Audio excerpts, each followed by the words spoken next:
Hi all, ഇതൊരു Saturday evening ആണ് കേട്ടോ. ഈവനിങ്ങിൽ ഞാൻ ഡ്രസ്സൊക്കെ ഒന്ന് തോരിടാനുണ്ടായിരുന്നു. അപ്പോൾ അതിന് വേണ്ടി മുകളിലോട്ട് വന്നതാണ് കേട്ടോ. അപ്പോഴാണ് നല്ല മഴ പെയ്തത്.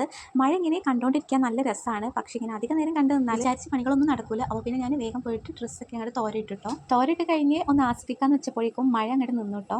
അപ്പോൾ പിന്നെ അധികം നേരം നോക്കി നിന്നില്ല. ആകാശമൊക്കെ കാണാൻ നല്ല ഭംഗിയുണ്ട്. കുറച്ച് നേരമൊക്കെ വീഡിയോ എടുത്തിട്ട് ഞാൻ പിന്നെ താഴോട്ട് പോയി. കിച്ചണിൽ ചെന്നപ്പോൾ ചിക്കൻ ഉണ്ടായിരുന്നു. അപ്പോൾ അത് വെച്ചിട്ട് ചിക്കൻ ഫ്രൈ ഉണ്ടാക്കാമെന്ന് വെച്ചു. ഇത് ഞാൻ സ്ഥിരമായിട്ട് ഉണ്ടാക്കുന്ന ചിക്കൻ ഫ്രൈ ആണ് കേട്ടോ. ഇതിന് വേണ്ടിയിട്ട് ചിക്കൻ നന്നായിട്ട് കഴുകിയതിന് ശേഷം അതിലോട്ട് ഉപ്പ്, മുളക് പൊടി, മഞ്ഞൾപ്പൊടി, കുറച്ച് മല്ലിപ്പൊടി, കുറച്ച് കോൺഫ്ലോറിൻ്റെ പൊടി ഉണ്ടെങ്കിൽ അതും കൂടെ ഇട്ട് കൊടുക്കുക. അത് ഓപ്ഷനാണ്, വേണമെങ്കിൽ ഇട്ട് കൊടുത്താൽ മതി. ഞാൻ ഉണ്ടെങ്കിൽ എന്തായാലും അത് ഇടാറുണ്ട് കേട്ടോ. അധികം ആവേണ്ട, കുറച്ചിട്ടാൽ മതി. പിന്നെ അതിലോട്ട് തൈരോ ചെറുനാരങ്ങയോ വിനാഗിരിയോ അങ്ങനെ ഏത് വേണമെങ്കിലും ഇട്ട് കൊടുക്കുക. ഞാനിവിടെ ചെറുനാരങ്ങ ഉണ്ടായിരുന്നു, അപ്പോൾ അതാണ് കേട്ടോ ചേർക്കുന്നത്. ഇനി ഇതെല്ലാം കൂടെ നന്നായിട്ട് മിക്സ് ചെയ്തെടുക്കുക. അതിലോട്ട് വേണമെങ്കിൽ കുറച്ച് വെളിച്ചെണ്ണ ചേർത്ത് കൊടുക്കുക കേട്ടോ. പിന്നെ എല്ലാം കൂടെ മിക്സ് ചെയ്തെടുത്തിട്ടുണ്ട്. ഇത് നല്ല ചൂടായ എണ്ണയിലിട്ടിട്ട് പൊരിച്ചെടുക്കുക കേട്ടോ. ഇതിങ്ങനെ പൊരിച്ചെടുക്കുന്ന ടൈമിൽ ഇതിലോട്ട് കുറച്ച് വെളുത്തുള്ളി ഉണ്ടെങ്കിൽ അത് ചതച്ചിട്ട് ചേർത്ത് കൊടുക്കുക. കൂടുതലാവേണ്ട, കുറച്ച് ചേർത്താൽ മതി.